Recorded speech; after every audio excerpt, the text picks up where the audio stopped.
Metode pembelajaran untuk anak autis. Anak autis dengan masalah perkembangan dan kemampuan yang berbeda, maka penanganan dan pendekatan yang digunakan juga berbeda. Berikut pendekatan atau metode pembelajaran yang digunakan untuk anak autis. Metode yang pertama yaitu Discrete Real Teaching atau DTT. Metode ini adalah salah satu teknik yang terbaik dalam analisis tingkah laku.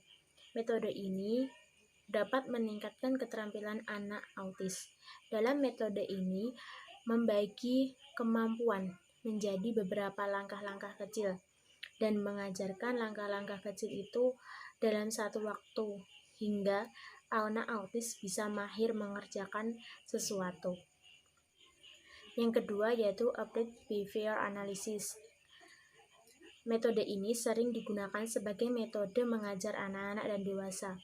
Metode ini bisa meningkatkan keterampilan pada anak autis, sehingga anak autis bisa hidup mandiri. Yang ketiga yaitu Learning Experience and Alternative Program Preschool and Parents. Metode ini melakukan pembelajaran diutamakan di sekolah daripada pembelajaran di rumah. Yang keempat, Floor Time, yaitu teknik pembelajaran melalui kegiatan intervensi interaktif.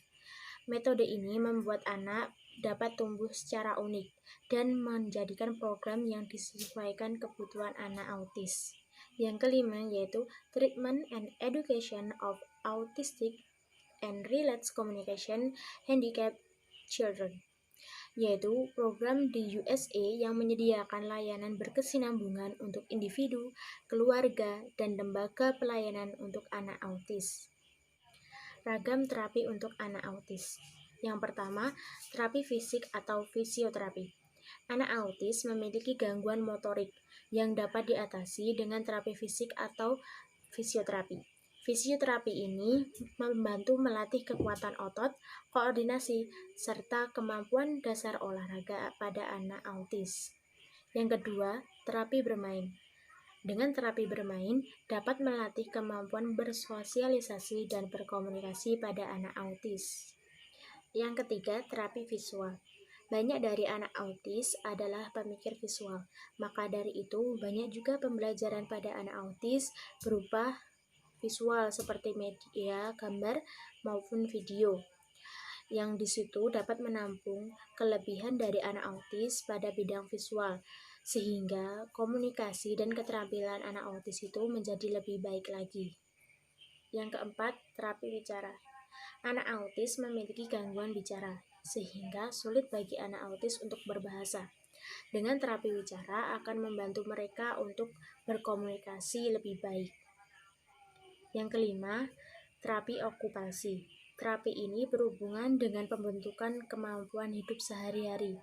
Terapi ini dapat membantu anak autis untuk mengatasi hipersensitivitas terhadap sentuhan, suara, maupun terhadap cahaya. Yang keenam, terapi biomedis. Terapi biomedis ini termasuk penggunaan obat-obatan.